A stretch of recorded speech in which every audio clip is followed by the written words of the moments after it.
આમોદમાં સમરસતા કળશ યાત્રાનું ભાવભીનું સ્વાગત કરાયું. સંત રોહિદાસ સમાજની 650મી જન્મજયંતિની ઉજવણીના ભાગરૂપે પવિત્ર માટીનું પૂજન કરાયું. આમોદમાં સંત શિરોમણી રોહિદાસ મહારાજની 650મી જન્મજયંતિની ઉજવણીના ભાગરૂપે નીકળેલી સમરસતા કળશ યાત્રાનું ભવ્ય સ્વાગત કરવામાં આવ્યું હતું.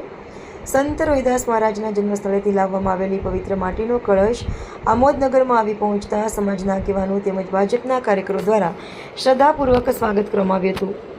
આ પ્રસંગે આમોદ શહેર ભાજપ પ્રમુખ મિથુન મોદી, મહામંત્રી ભાવિક પટેલ, અનુસૂચિત જાતિ મોરચાના જિલ્લા મહામંત્રી કમલેશ મકવાણા, મોરચાના ઉપપ્રમુખ મનીષ મકવાણા, મહિલા મોરચાના પ્રમુખ ગીતાબેન પટેલ, પાલિકા સદસ્ય રશ્મિકા પરમાર સહિત સમાજના આગેવાનો અને કાર્યકરો મોટી સંખ્યામાં ઉપસ્થિત રહ્યા હતા.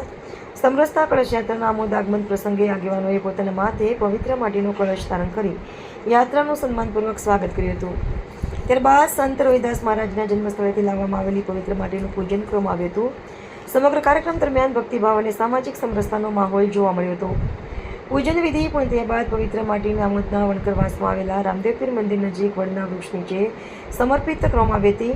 આ પ્રસંગે ઉપસ્થિત આગેવાનો અને સમાજના લોકોએ સંત રોહિદાસ મહારાજના આદર્શો અને સમરસતાના સંદેશને જન સુધી પહોંચાડવાનો સંકલ્પ વ્યક્ત કર્યો હતો. સંત રોહિદાસ મહારાજની 650મી જન્મજયંતિની ઉજવણી અંતર્ગત યોજાયેલી સમરસતા કળશ યાત્રામાં સામાજિક એકતા, ભાઈચારો અને સમરસતાનો સંદેશ આપવામાં આવ્યો હતો.